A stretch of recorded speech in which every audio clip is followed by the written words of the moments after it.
हम महादेव को गंगाधर कहते हैं क्योंकि उन्होंने माँ गंगा को अपनी जटाओं में धारण किया है। लेकिन बहुत कम लोग यह रहस्य जानते हैं कि शिव की जटाओं में बहने वाली यह पवित्र गंगा वास्तव में साक्षात भगवान विष्णु का पिघला हुआ शरीर है। पद्म पुराण के पाताल खंड में वर्णित यह अत्यंत भावुक कथा हरि और हर के उस असीम प्रेम को दर्शाती है, जिसे सुनकर आज भी भक्तों की आंखें छलक उठती हैं। इस अलौकिक घटना की शुरुआत देवर्षि नारद से होती है। एक बार नारद मुनि को अपनी संगीत कला पर थोड़ा सा गर्व हो गया था। उनके इस भ्रम को दूर करने के लिए श्री हरि विष्णु उन्हें एक ऐसे लोक में ले गए जहाँ कई दिव्य आत्माएं पीड़ा में थीं। जब नारद जी ने अत्यंत दुखी होकर उनकी पीड़ा का कारण पूछा तो पता चला कि वे संगीत के राग और रागिनियां में हैं और देवर्षि नारद के अभिमान पूर्ण गायन के कारण ही उनके स्वरूप को यह ठेस पहुंची है। अपनी भूल का आभास होते ही नारद जी रोते हुए श्री हरि के चरणों में गिर पड़े और क्षमा मांगते हुए पूछा कि हे प्रभु, इन्हें इस पीड़ा से अब कौन मुक्त कर सकता है। तब भगवान विष्णु ने अत्यंत कोमलता से मुस्कुराते हुए कहा, इस पूरे ब्रह्मांड में केवल एक ही है जिनका संगीत इन्हें नवजीवन दे सकता है, हमारे महादेव। यह सुनकर श्री हरि स्वयं देवर्षि नारद को लेकर कैलाश पहुंचे और शिव जी से संगीत के माध्यम से इनका उद्धार करने का आग्रह किया। महादेव मान गए, लेकिन उन्होंने एक शर्त रखी। शिव ने कहा, मेरा संगीत सुनने के लिए मुझे एक ऐसा श्रोता चाहिए जिसका हृदय परम शुद्ध हो और जो मेरे स्वरों की गहराई को संभाल सके। और इस ब्रह्मांड में भगवान विष्णु से श्रेष्ठ श्रोता भला कौन हो सकता था। जैसे ही श्री हरि विष्णु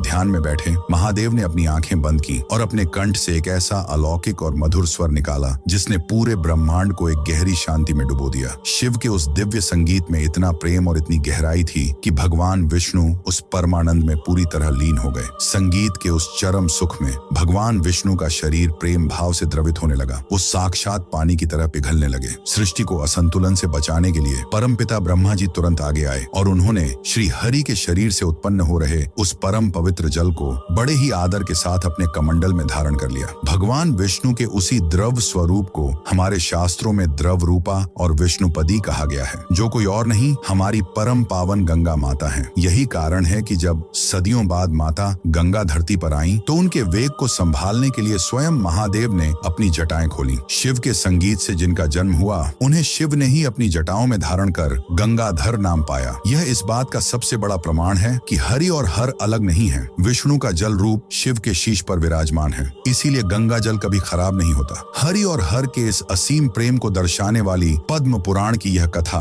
वास्तव में हर भक्त के मन को भाव विभोर कर देती है। अगर महादेव और श्री हरि के इस अद्भुत मिलन ने आपके भी हृदय को छुआ है तो कमेंट्स में हर हर महादेव और जय श्री हरि लिखकर इस वीडियो को जरूर शेयर करें।